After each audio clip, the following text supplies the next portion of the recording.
Sign these papers or leave, my husband sneered, shaking the deal inside the home I bought. He wanted me broken. He wanted me to sign away my entire life, everything I'd built. But as I picked up that pen, I wasn't falling apart. I was getting ready to cut him out.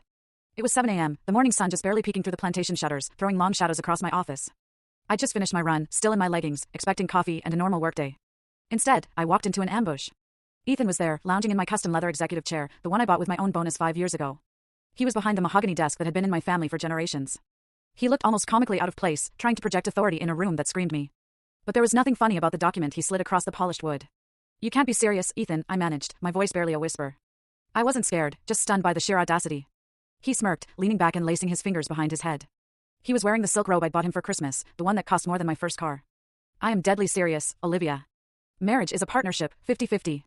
But since you've been so difficult about my business ventures, I think it's time we restructure. This postnuptial agreement grants me title to the house and a 50% controlling interest in your design firm. It's only fair, considering the emotional support I've provided you. Emotional support? The man who forgot my birthday 3 years in a row and called my career a cute little hobby was talking about support. And if I don't sign? I asked, slowly walking toward the desk.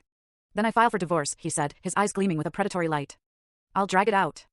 I'll freeze your assets. I'll ruin your reputation in this town. My lawyer, Marcus, says I have a very strong case for spousal support. I've become accustomed to a certain lifestyle, you see. But if you sign this, we stay married. We work it out. I just need security. He wasn't asking for security, he was asking for a robbery. He wanted the deed to the estate my grandmother left me, the company I'd built from the ground up while he played golf. I looked down at the papers. They were hastily drafted, probably by that bus-bench lawyer he played poker with. Transfer of deed, assignment of equity. The words swam.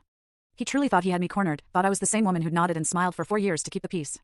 He thought I was afraid of losing him. I looked at him, really looked at him. I saw the graying hair at his temples I used to find distinguished, now just looking tired. I saw the softness around his jaw from too much scotch and too little work. And I saw the cruelty in his eyes. So, it's the house or the marriage?